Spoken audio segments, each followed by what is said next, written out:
Welcome back to Weed in My Closet. In today's video, we're going to be transplanting my nepenthes pitcher plant into a bigger pot, as well as separating a new growth called a basil from the main root and trying to get it started in its own container. I'm going to be transplanting my actual basil plant into a bigger pot as well, and use the pot that it's in for the pitcher plant.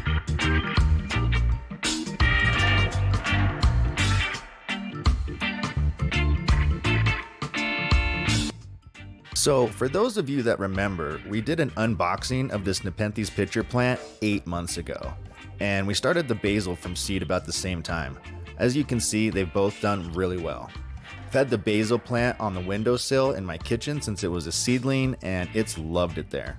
The pitcher plant was on the windowsill for the first few months, but as the temperatures cooled down, I moved it into the grow tent where it really seemed to enjoy the extra light and humidity.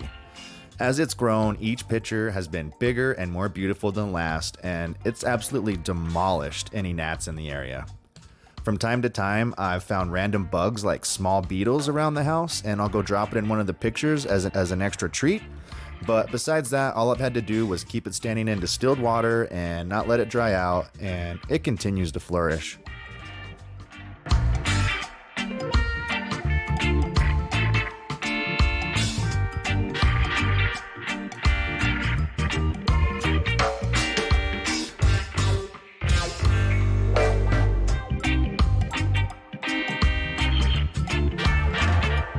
For this next part, I'll start with taking some dried out sphagnum moss that's left over from a couple of previously failed attempts with some carnivorous plants.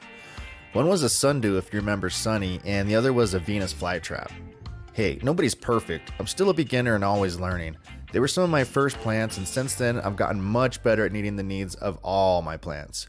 After all, it's a learning process, and if nothing else, it shows how durable the nepenthes really is. From all the research I've done, it really doesn't die very easy, so if you're just starting out, I think a nepenthes is a solid choice to start out with if you want to get into carnivorous plants. This moss is super dry and not in that good a condition. It's been sitting there for a while, so I'm going to try to bring it back to life with some distilled water, and I'll use it as the base layer. I actually have some fresh sphagnum moss that you can see here that I've never used before that I'll be hydrating and using for the rest.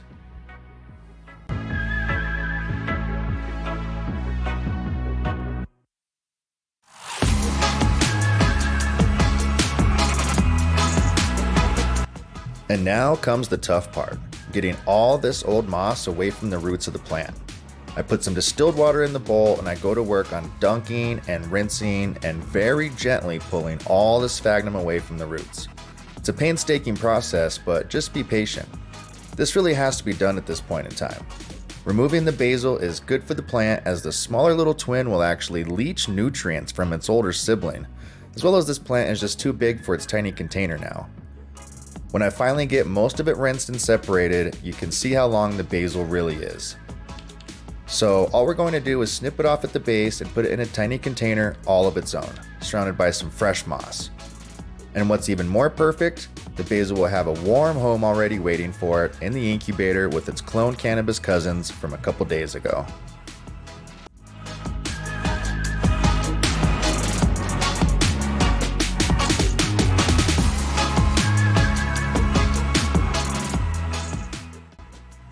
The only thing left to do now, besides clean up the huge mess I made, is get Monkey Cups into its more spacious home where it can enjoy a life free of leeching siblings and all the gnats it can eat. I actually run out of moss here and I have to use some of the old moss that I just removed, but I don't think that's a huge deal. The majority is nice and fresh, and I'll just pick up some new to redo the top portion.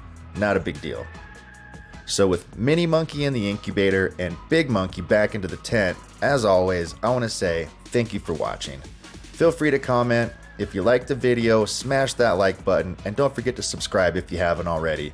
And thank you for watching Weed in My Closet, or Carnivores and Cannabis. Probably changing the name soon.